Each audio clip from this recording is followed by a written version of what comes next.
que empezar dando las gracias a tanta gente, a la Asociación de Hosteleros, porque ha querido escucharnos lo que creemos que podemos aportarles a la realización también. Estamos teniendo una realización brillantísima por parte de nuestro técnico y a todos los demás ponentes. Yo he preparado una presentación, el realizador ahora la debería poner en pantalla, para poder ir ilustrando las ideas que yo quiero ir transmitiendo. Si podéis pasar la presentación, Sergio, cuando tú quieras. Pero yo empezaría por la siguiente cuestión. ¿Qué hacer si todo falla? ¿No? Es un poquito como se ha... ¿Qué hacer si todo falla?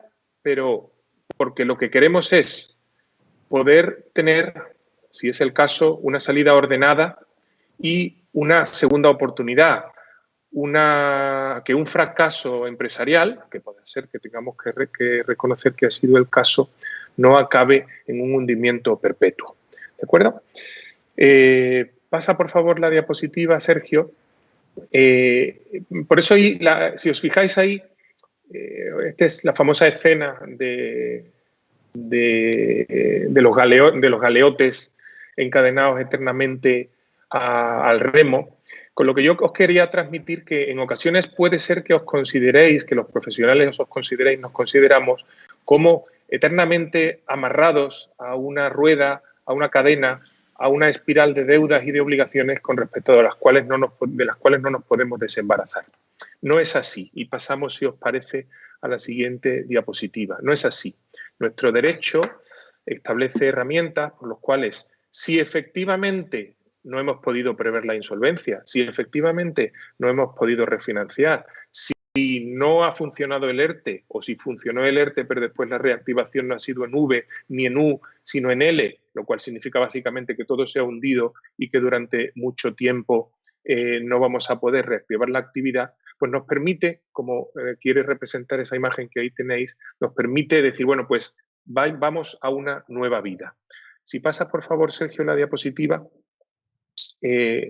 La siguiente idea que yo os quería transmitir es, ¿qué soluciones nos da nuestro derecho para eso?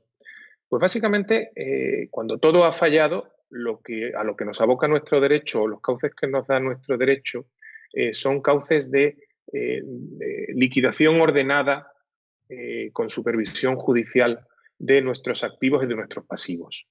Por eso he puesto yo ahí la bandera blanca.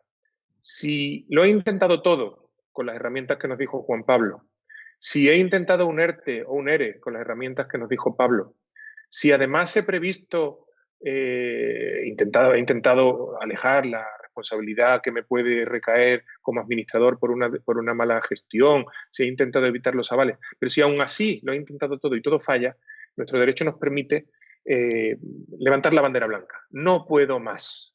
No estamos como la escena primera de los galeotes encadenados sin remedio a el remo, donde tendremos que estar hasta digamos que ya no podamos más. Si pasa, por favor, Sergio, ¿cuáles son esas herramientas? Las herramientas son básicamente los concursos de acreedores, pasamos a la siguiente diapositiva, los concursos de acreedores y los expedientes de segunda oportunidad.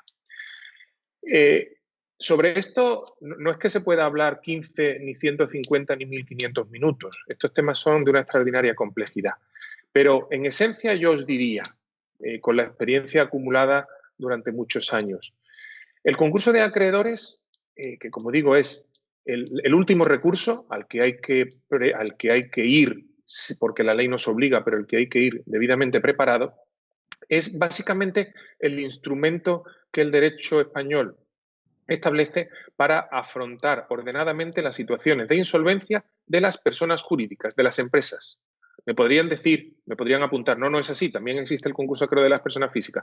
Pero tal y como quiero yo enfocar esta ponencia, veréis que el concurso de acreedores sobre todo está previsto para las empresas, para las sociedades mercantiles, porque para las personas físicas no funciona verdaderamente. Podríamos extendernos mucho, pero no lo vamos a hacer. Tenemos una empresa, tenemos una sociedad mercantil, una SL, una SA, en la cultura en el sur sobre todo es de SLs. No hemos podido superar las tensiones de tesorería, la financiación se nos ha ido de las manos, no somos capaces de atender las obligaciones. Como Teresa nos dijo, hemos puesto especial afán en pagar impuestos, cotizaciones sociales, porque son esas las que nos pueden dar más problemas. Si no podemos más, tenemos como empresarios, como empresas, la salida del concurso de acreedores. Concurso de acreedores, que sepáis que es un proceso universal. ¿Eso qué significa?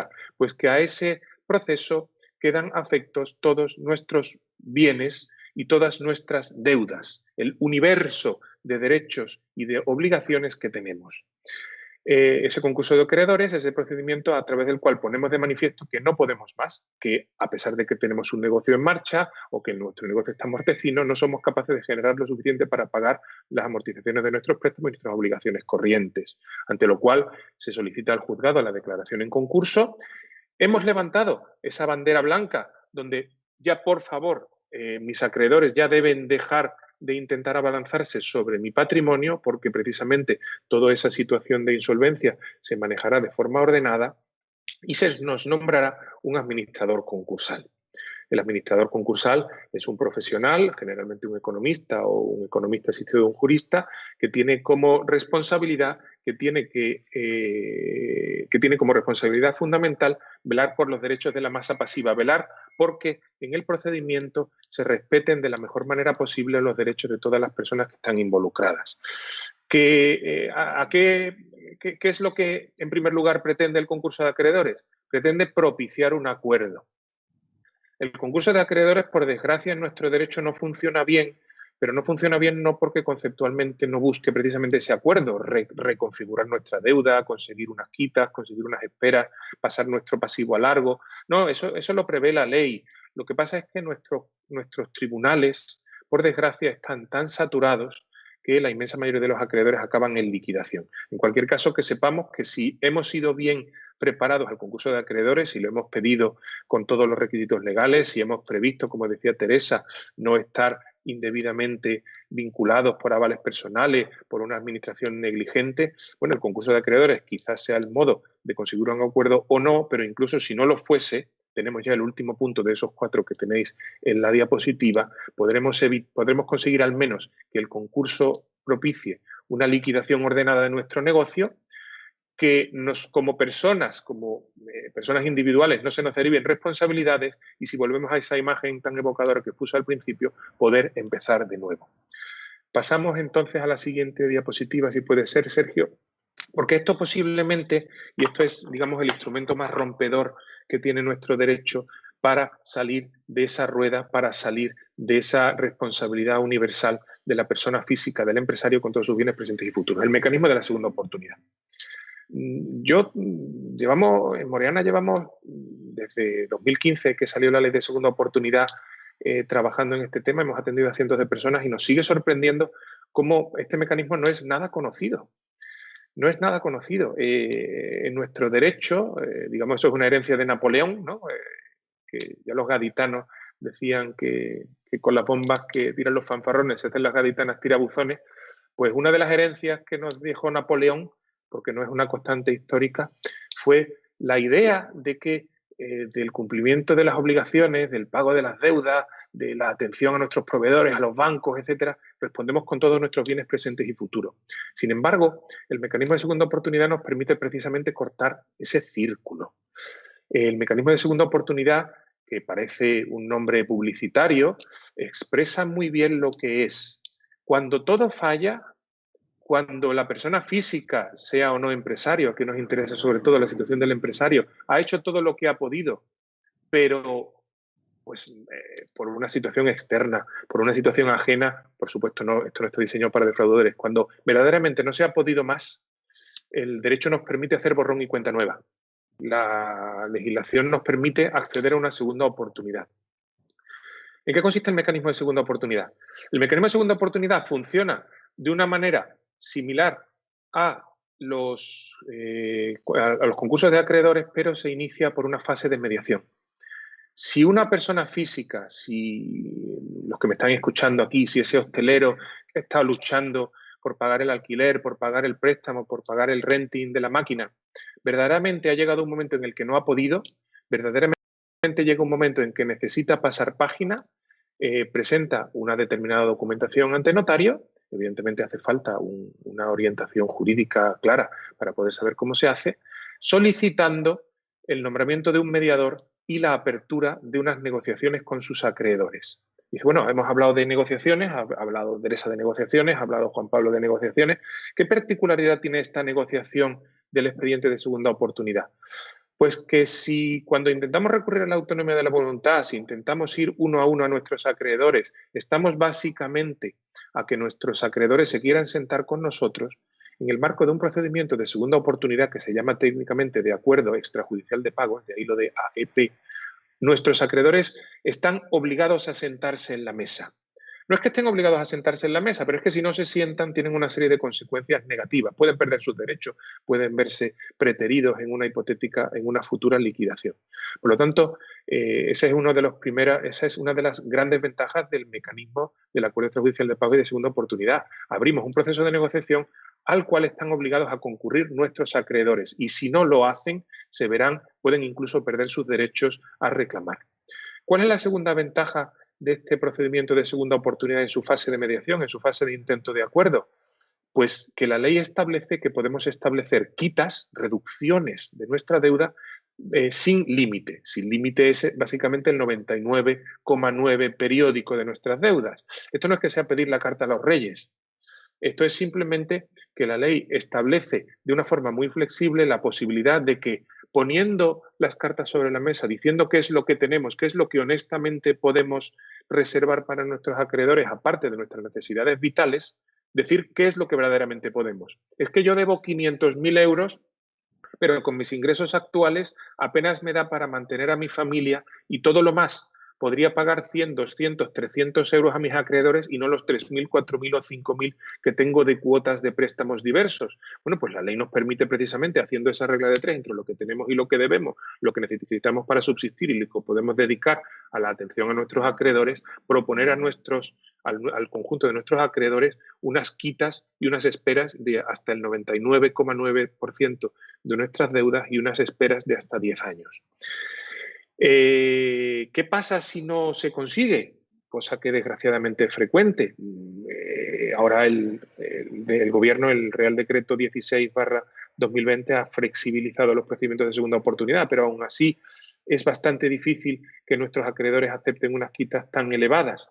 Bueno, pues en ese caso nos vamos a una fase de liquidación donde se vende lo que tenemos para con su producto pagar hasta donde alcance.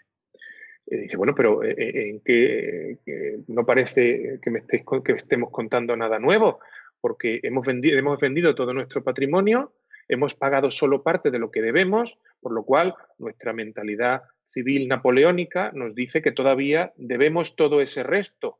Si debíamos 500.000 euros del pago de lo único que teníamos porque vivimos de alquiler, que era un coche y algo más, se han conseguido 5.000 y todavía me quedan 490 y tantos mil euros, perdonadme porque no soy capaz de hacer las restas sobre la marcha, porque las matemáticas no son lo mío, y todavía no lo puedo pagar, nuestra cultura napoleónica nos diría, o la cultura de nuestras abuelas nos diría que todavía tenemos que pagar el resto. Bueno, pues eso es precisamente, y pasamos a la siguiente diapositiva, lo que nos permite el mecanismo de segunda oportunidad. ¿Qué es lo que yo he puesto ahí? Os he puesto el sacerdote dando la absolución. Y yo te absuelvo de tus pecados, hijo mío, vete y no peques más. Y yo te libero de todas tus deudas. Empieza de nuevo. ¿Le has perdido el cariño a ese negocio porque te has dado cuenta, como decía Juan Pablo, que no era viable? Que por mucho que lo intentemos, si no lo era antes del COVID, no lo va a ser después. Le hemos perdido el cariño a este negocio porque, por desgracia, han cambiado las cosas. En un momento de pospandemia ya no parece que podamos adaptarnos y que debamos empezar una nueva aventura y no la podemos empezar si no tenemos cargas anteriores. Bueno, pues para eso está precisamente el mecanismo de segunda oportunidad y la exoneración de deudas, el BEPI, que parece el nombre de un muñeco, pero es el beneficio de exoneración de pasivos insatisfechos. Yo cuando doy ponencias en este tema, básicamente la pregunta es, no puede ser verdad. Bueno, eso no es una pregunta, es una afirmación, pero la pregunta sería, ¿pero esto es verdad? ¿Es cierto que existe la exoneración de pasivos? ¿Es cierto que cabe una segunda oportunidad? ¿Es verdad que voy a poder dejar de pagar toda esta reata que tengo? Nosotros tenemos muchos clientes que tienen todavía la reata de 2008. Ese que se metió a promotor, que avaló con sus bienes la compra de un solar de 3 millones de euros y que a día de hoy está intentando sobrevivir y debe 3 millones de euros que no podrá pagar en la vida. Bueno, pues sí que es real. La exoneración de pasivos es real.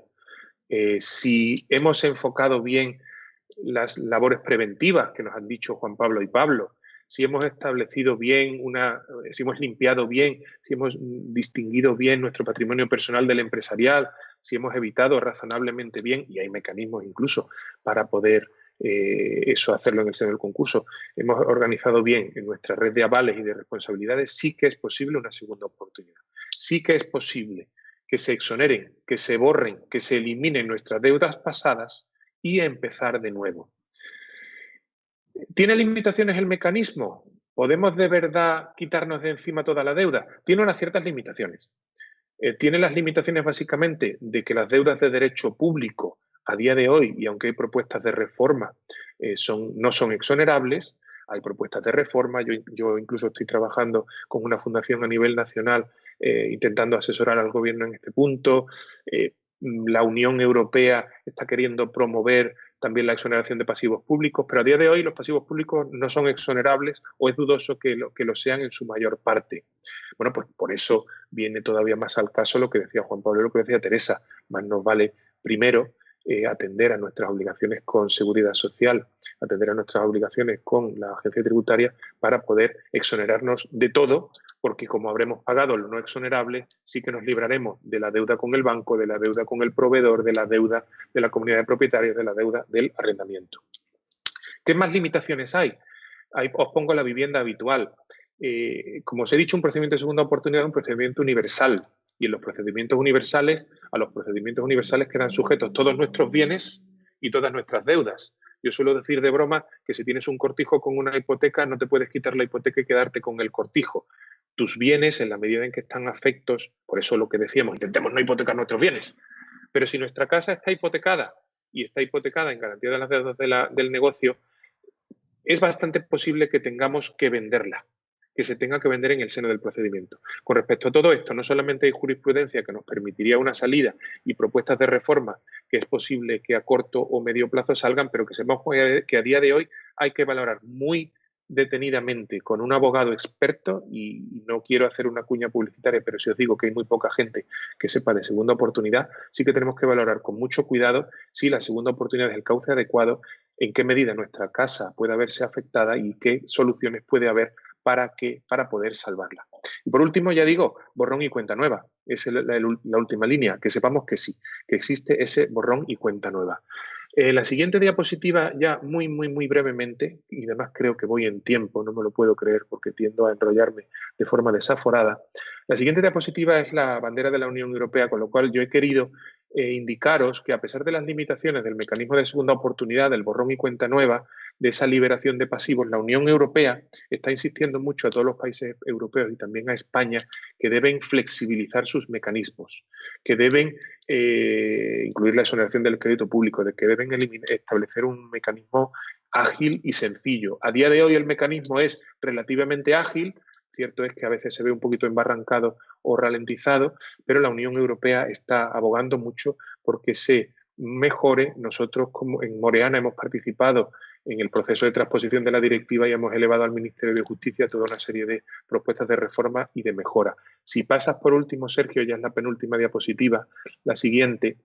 Existe ahora mismo, como os he dicho, en marcha un proceso de reforma de la ley, no solamente el texto refundido de la ley concursal, que os sonará, hace unos días se aprobó el texto refundido. Un texto refundido no es más que un poner en bonita la ley concursal, que ya estaba muy parcheada, no ha cambiado en esencia nada, alguna cosa que sí tendremos que discutir, pero que sí sepáis que siendo como es el mecanismo de segunda oportunidad un mecanismo extraordinario, como decía Guadalupe, el as en la manga, para poder empezar de nuevo, exonerarnos de nuestros pasivos y poder empezar de cero en una nueva aventura empresarial, que sepáis que incluso sus carencias están en vías de ser resueltas por una reforma legislativa en curso en la que en Moreana estamos participando.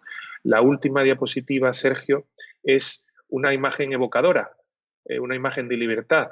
No quiero hacer ni demagogia ni populismo, pero hombre, tenemos que saber que el derecho pretende que no nos mantengamos arrumbados en el desván de los fracasados en las cunetas de la economía, sino que pretende establecer mecanismos para que el deudor de buena fe, para que el empresario que ha hecho lo que ha podido, pueda exonerarse y liberarse de sus deudas y empezar de nuevo. Última diapositiva, que ya es el cierre. Entonces, Sergio, es posible empezar de nuevo, es posible liberarse de las deudas, es posible alcanzar una segunda oportunidad, es posible poderse liberar de las cargas pasadas e iniciatos. Moreana, ya digo, hemos intentado, entre Moreana y VB, que muy amablemente nos ha acompañado, hemos intentado con estas exposiciones daros esas herramientas jurídicas y económicas. El empresario es el que mejor conoce su negocio. Yo no sé tirar cañas, yo hago mis pinitos en la cocina, pero el empresario es el que conoce su negocio. Pero no os olvidéis que vuestros negocios están en un marco económico, en un marco jurídico muy complejo, muy cambiante, y que es bueno que recurráis siempre a profesionales que con un enfoque de la mayor calidad y que también con humanidad os puedan ayudar a salir de vuestros problemas. Si podemos ayudaros en eso, estamos a vuestra disposición. Muchas gracias.